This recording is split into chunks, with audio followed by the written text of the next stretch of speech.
Tout dépend du programme par lequel tu veux passer pour arriver au Canada. Alors, je vais juste prendre de façon générale ce qu'il te faut, de façon basique, les documents qu'il te faut. Allons-y. Naturellement, tu le sais très bien, il te faut un passeport valide. Le passeport, d'ailleurs, c'est la pièce qui va te permettre à t'identifier à l'extérieur de ton pays. Donc, ce n'est plus un document à te rappeler.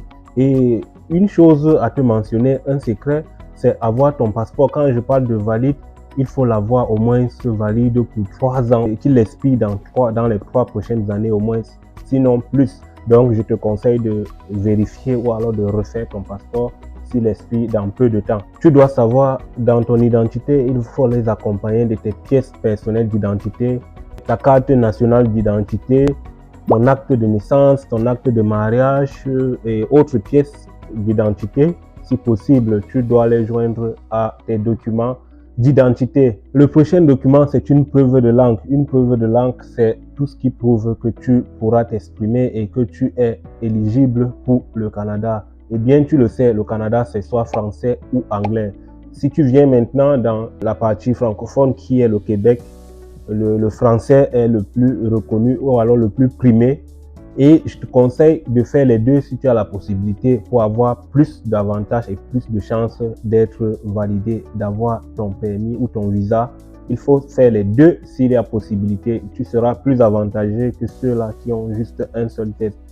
Je ferai une autre vidéo si tu as besoin des tests et des détails qu'il faut pour les tests, le nombre de points qui vont te qualifier pour ton éligibilité. Mets juste en commentaire si tu en as besoin. Il te faut ton évaluation des diplômes parce que là, il va falloir justifier tes compétences, ton niveau scolaire et tout. Et tu l'as fait sûrement dans ton pays ou bien hors du Canada. Il te faut l'évaluation de tes diplômes pour te situer et pour donner ton niveau où tu te trouves par rapport aux normes du Canada. Alors, c'est facile à faire. Tu peux trouver tous les renseignements sur le site du ministère et je mettrai le lien en commentaire. Ou alors, tu peux toujours poser ta question concernant l'évaluation des diplômes.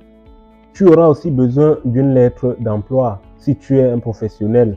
La lettre d'emploi ici, je le mets entre guillemets, c'est juste des pièces justificatives de ton expérience professionnelle si tu es vraiment un professionnel.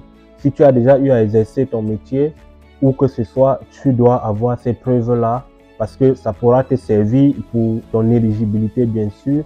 Tu dois contacter tous tes anciens employeurs que tu comptes déclarer dans ton processus.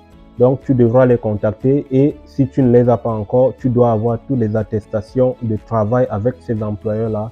Si tu as mentionné 3 employeurs, tu dois avoir tous ces 3 documents, tous ces 3 justificatifs. Et je te conseille de ne pas mentionner plusieurs employeurs ou alors pour plusieurs domaines différents.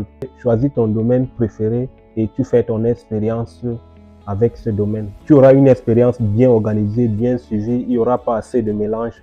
Tu auras des preuves d'expérience professionnelle bien classées et classiques. C'est pas génial ça? Si tu ne viens pas dans le cadre d'un programme de travail, si tu n'as pas d'offre d'emploi au Canada, bien sûr, il va te falloir une preuve de fonds. Une preuve de fonds, oui, parce que tu dois te justifier, tu dois prouver que tu es capable de te tenir en charge, de te gérer, comme on peut le dire, et de subvenir à tes besoins de façon autonome pendant au moins les 3 à 6 premiers mois de ton arrivée au Canada, en attendant que tu te trouves une stabilité financière. Tu dois faire une preuve de fonds. Et si tu en as besoin de détails, tu peux mentionner juste en commentaire, je te répondrai. Et sinon, je ferai une autre vidéo pour répondre à toutes tes questions que tu vas mentionner en commentaire. Un autre document très important, c'est un certificat de police. Un certificat de police, ici, on va l'appeler aussi casier judiciaire. C'est comme ça qu'on l'appelle dans plusieurs pays, surtout en Afrique. C'est une pièce qui va montrer tes antécédents judiciaires, comme ça se dit.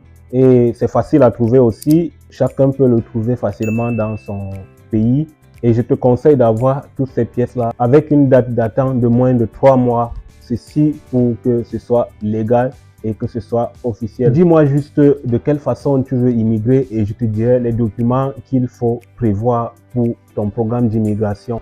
Mentionne juste en commentaire et tu auras mes réponses. Tu peux aussi t'abonner pour avoir d'autres explications sur ma page et pour être signalé lorsque je poste des vidéos concernant ton processus d'immigration. Tu es en cours d'immigration ou tu comptes immigrer, Bienvenue chez Tonton Romy. Ici, je t'aide à immigrer. Mon objectif, c'est immigrer seul, immigrer et réussir. Alors, à très bientôt pour une prochaine vidéo. Ciao!